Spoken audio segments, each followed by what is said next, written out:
Hey, I'm Nick Harcourt with Spark, and I've got Jess Bost sitting right next to me, only I'm in LA and she's in Atlanta. But look at the miracles of technology, what we can do in 2020. It's lovely to meet you. Thank you, Nick. So good to be here. I Now, appreciate the invitation. yeah, absolutely. Now, you're a financial advisor, and we're going to talk a little bit about that. But yeah, let's talk about the other stuff as well. I want to talk about music because that's what I love, and I know that you have a particular love for it as well.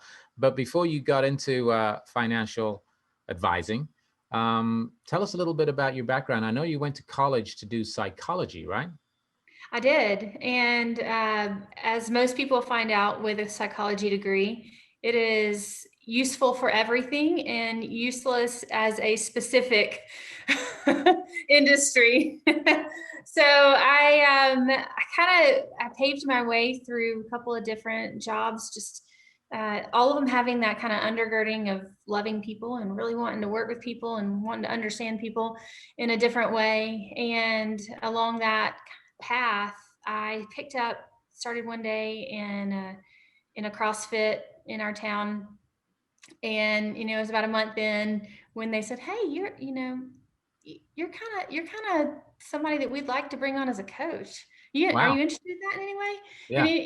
In any reason?" So that was a quick yes. It wasn't a hard yes at all, and that turned into really what I would call my career for the first part of my job life, and that was 10 years that I spent in CrossFit. I managed a couple of different gyms, helped a friend open his gym, you know went as far as I could in competition. I judged at the CrossFit games and just really had a ball with it, just enjoying working with people. And so back to that kind of psychology piece that just carried really well through all of that, but it also married with fitness and just an enjoyment of life and gave me some really great experiences. So Yeah. you played music as well when you were at college, right? You played in a band. I mean, you played piano, you told me, for 15 years.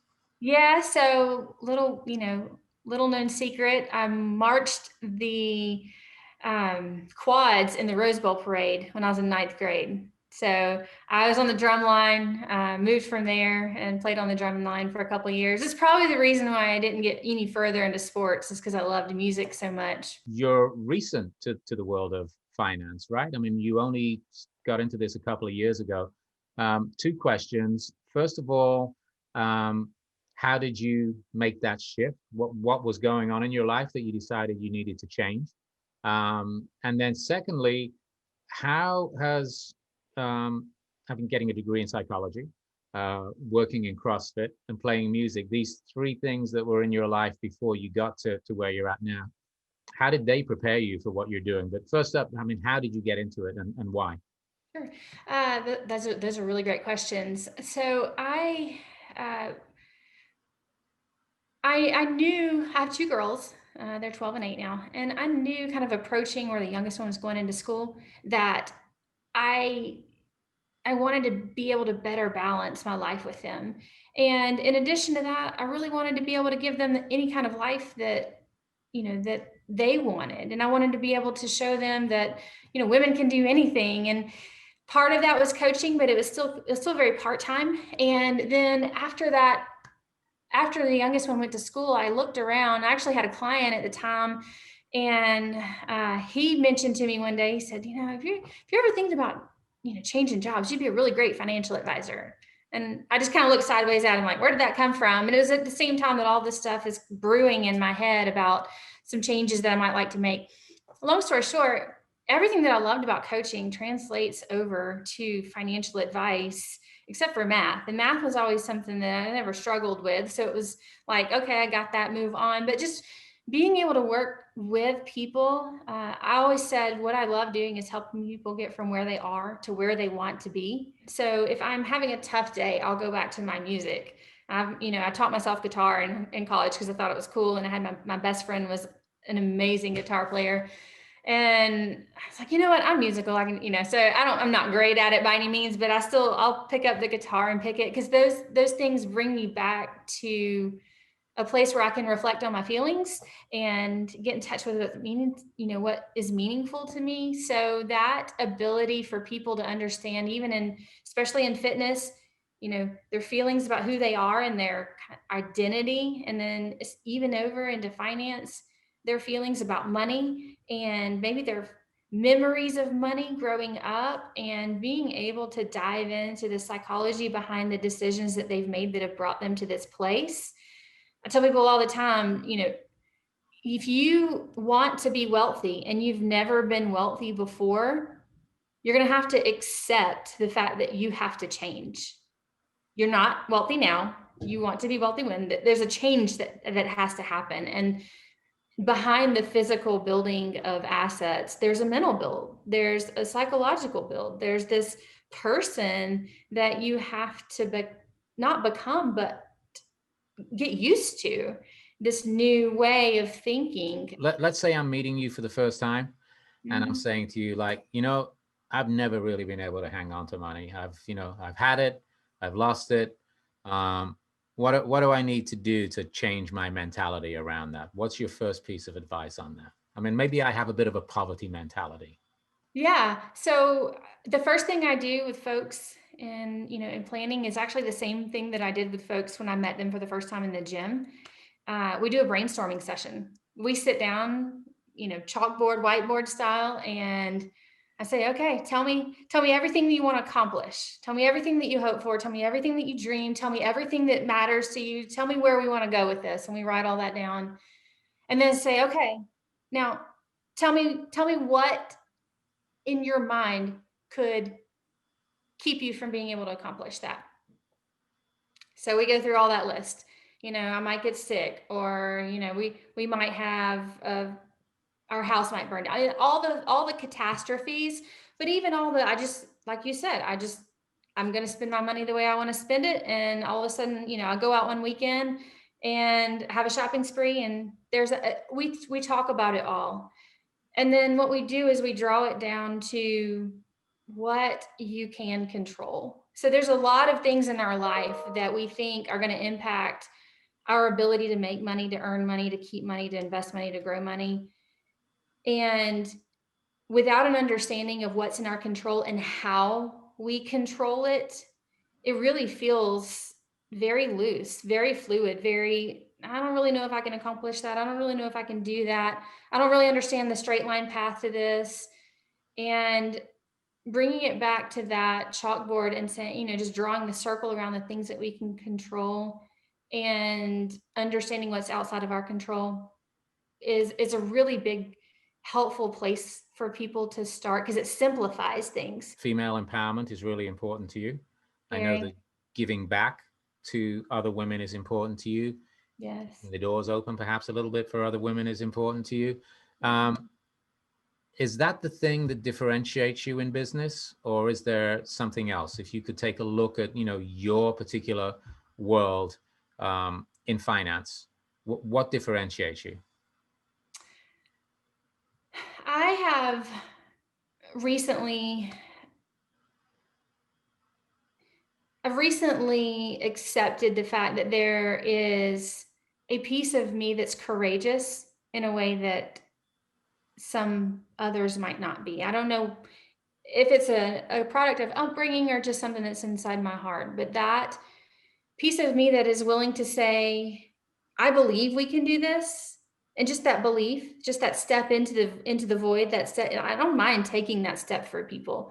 And so there are a lot of people out there who simply haven't achieved or accomplished or imagined or dreamed for themselves. And being able to kick, like you said, just kick that door open into another layer of imagination takes all of these possibilities that they would not have ever conceived of and brings them into the picture for them, and says, maybe I didn't believe that I could save enough to retire at 55. Well, we're going to kick that door open. We're going to explore, what does it look like? Can I?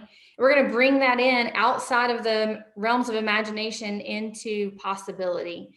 And then we're going to make a plan for it. And that type of thinking that goes outside of the box is something that differentiates anybody in any industry. And I think, it's something that from what I've read about you, differentiates you as well. And I think that's something that when you find that you are that person, when you are that person that's different, when you are that person that's willing to disrupt, when you are that person that's willing to be courageous, that's a gift and a talent, just as anything else is. You have a responsibility to use that. You have a Sure. responsibility to bring that to the world. So that's that's what I do in finance. My own experience of life, the universe, and anything really has been that you come to these moments in your life where you have to have courage, Mhm. where you have to believe that things can get better, or if you try something new, it's going to be okay, and not be scared. And it sounds like that's a part of what you're talking about. And I'm wondering, um, if in the process of your life up until now, whether it's in CrossFit training, or whether it's in the world that you inhabit now, has there been anything that has happened to you that you've had to push through, something that could have broken you but ultimately made you stronger? Yes, and so the piece of the puzzle that I left out about my job transition was that at that time, same time, my husband lost his job, and so we had moved here 2 years previously for his job, and then all of a sudden, that was no longer, Yeah. you know, I was working part time as a coach, and knew he was struggling with just the identity of, man, I brought my family here. Now what? It took him some time to get his feet back up underneath him, and I knew that the responsibility was on me, um, at the time, to take the reins and to Step up. step up. Yep. And that was a really scary feeling for me. I grew up in a traditional mindset that, the husband is the breadwinner and the husband is the financial, you know, manager of Sure. the family, that The women, traditional way we all grew up. yeah, women run the checkbook, men run the, well, one run the money, run the wealth, make the decisions. Sure. And through embracing finance, and that was really my hardest decision, was I don't really feel like I'm good at this finance thing. How can I authentically become a part of this space and become someone that has a voice and something to say here? And I was reminded at the time that when I started CrossFit, I was very heavy. I couldn't do a pull up. I didn't know how to lift a barbell. All of the things that someone would say you need in order to coach another person, I started off behind on those things. And so I just I picked myself up. I said, girl, if anybody can do this, you can. You've done it, And if anybody's going to come out of this for a passion to help other people who feel like they're in a similar situation, you're going to have a story to tell. You're going to have empathy. You're going to have this way of seeing into their life and offering to guide them without judgment, because I was there and I felt like if anybody could be judged, it would be me, because we're in this terrible place financially and he has no job and I don't have any options. And Right. now I've got to figure this out. Is there anything that you need, or anything that would improve, um, make your practice better, whether it's something technical or anything that, if I said to you, hey, if I could just give you something to make your business better, what would it be? Time. I know the answer to that with my eyes closed. It's uh I coached for 10 years, and I I had a presence. I had my voice. When people came into our gym, they knew, oh, that's Coach Jess. Oh, she's the best female coach in town. She's who you want to see. She's who you want to go to for this reason, that reason, and the other. And I know it's coming. I mean, I know I have the ability. I just don't have that presence of I've been in it for 10 years.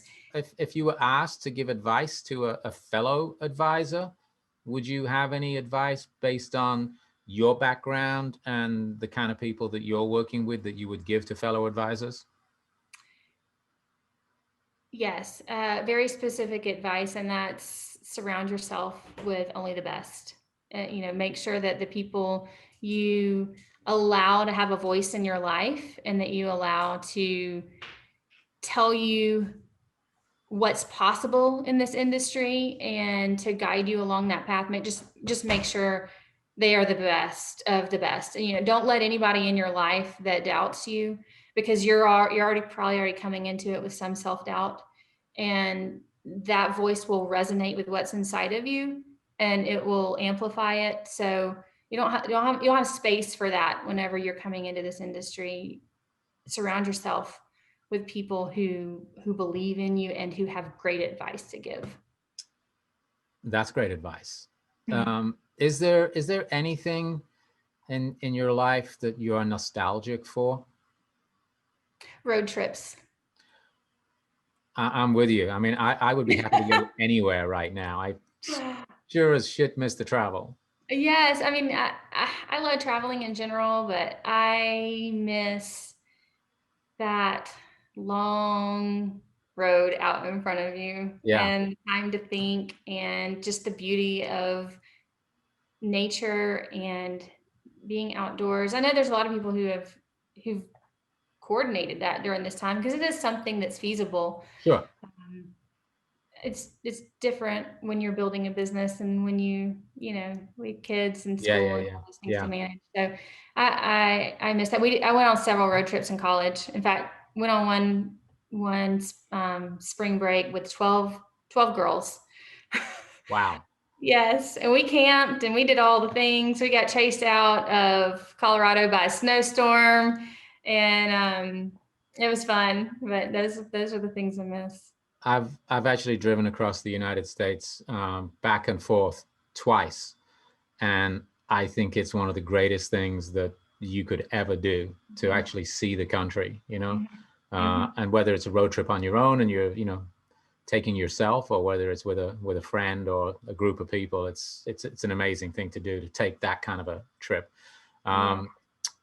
So okay, is there any crazy little thing you love that perhaps we don't know about you?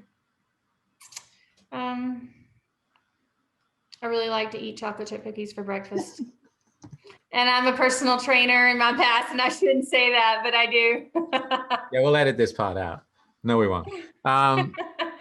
So you're involved in the panel discussion for this event. The only women in the room are making room for more. Why were you so enthusiastic about this panel? I think it definitely goes back to that courageousness, that knowing that there are well qualified women that just don't have that spirit of courageousness, but making space for them and allowing them to have and feel like they belong is a part of me that I just enjoy. I mean, it's just fun to see other women find their space because I've provided a little room for them. And so that's a big part of it. The other thing, and this actually happened today, I went and voted earlier today, picked my daughter up from school, and on the way home, I asked her, just because I was curious, it's on my mind, if she ever thought about being the president. And she said, why? And I said, I don't know, I'm just curious. She goes, well, no. I said, why is that? And she said, because I'm a girl. And That's got to be horrifying to some extent. it is. I know I have time, and I know that it's important to me to be intentional about that. But as I was telling someone earlier, a good friend of mine, you know, I can provide a safe space for her to become her person, but I can't fabricate a female president. I can't, I mean, if she doesn't have that belief in herself and that courage in herself to step out and do it as the first person, then she might never do it, even if she's well qualified. And so, one thing that I'm just so grateful to see is women who are being courageous to step forward and say, yeah, we've never seen this before, but I'm going to go for it. And I think the more that women can do that, the more that they open that door for other women to believe that they can do it too. And so that's just, to me, breaking down that door, holding that door open, taking it off the hinges. I have this really great story. My 12-year-old, she was driving me crazy, locking me out of her room. So I took her door off her hinges. So she didn't have a door for a few days. But I mean, whatever we got to do to make sure that people feel like they have permission to enter the room, that's, I'm willing to do it. You also sent me a song that I know you wanted to talk about as well. Country music, I'm guessing, is part of your heritage. It's my heritage. Yes. It's going to be hard to erase that one. But I've been a real eclectic musical person. I was looking over this prior to our talk, and I'm always drawn to music that tells a story, music that inspires, music especially for women, that gives them courage and helps them along in their thinking that they can do it, that they can step out and be courageous and do something different. I will forever be a Taylor Swift fan, even though I feel like she's in a completely different decade than me. My kids should probably like her more than I do, is how I feel about it. But she's so courageous. She's so willing to put her story out there. And that's the other part of courage that she has, is it's her story. It's her life that she's putting into her music. And I just appreciate that so much in an artist, when they're willing to not just tell stories about the world, but really open their own heart up and be courageous about themselves. And I've seen that in her work. And that's what draws my attention for other artists as well. Give me a song that has meant something to you over the years, whether it's something you heard as a kid or whether it's something you heard recently, something in particular that you can always go back to and feel that that's something that moves you and, drives you, or, makes you feel good. Aretha Franklin is, to me, the epitome of joy mixed with courage, mixed with talent, mixed with this. I mean, she just allowed everyone in the room to enjoy her, and helped everyone feel like she was enjoying them along with her music. If I was to ask you to tell me a song that you're passionate about, that inspires you, that you would evangelize in the same way that you would tell people, you have to think about, your finances this way. You have to think about how you train your body this way. You have to think about this song because this song really means something to me. What would it be? For the moment, it's Mickey Guyton's "What Are You Gonna Tell Her?" She, in those lyrics, and I went back and looked at it, she poured her heart and she poured her stories into the lyrics. And it's all about looking at this little girl and her, telling her, like you said, like you tell your kids, you can be anything that you want to be. Like, are you going to tell her that and then let her grow up and figure out from the world that that's not really true? Are you going to tell her that she can be the next president and then let her grow up and figure out that girls don't really do those things? Are you going to tell her that she's protected and safe from the world. And then one day on the streets, she's going to figure out that's not the case. What are you going to tell her? And are you brave enough to tell her the truth? And are you brave enough to fight for a different future? Like it all goes hand in hand. And this secrecy, this kind of like, we're not going to tell her, we're just going to let her think that she can do anything, doesn't create any change for the future. There's no motivation to change if you're not looking at your little girl in her eyes and having to be honest with her that she can't be anything that she wants to be, then there's really not that motivation to create a different future for her. And that resonates with me, just as someone who appreciates and really embraces authenticity. I've always told my girls like it is, and they know. And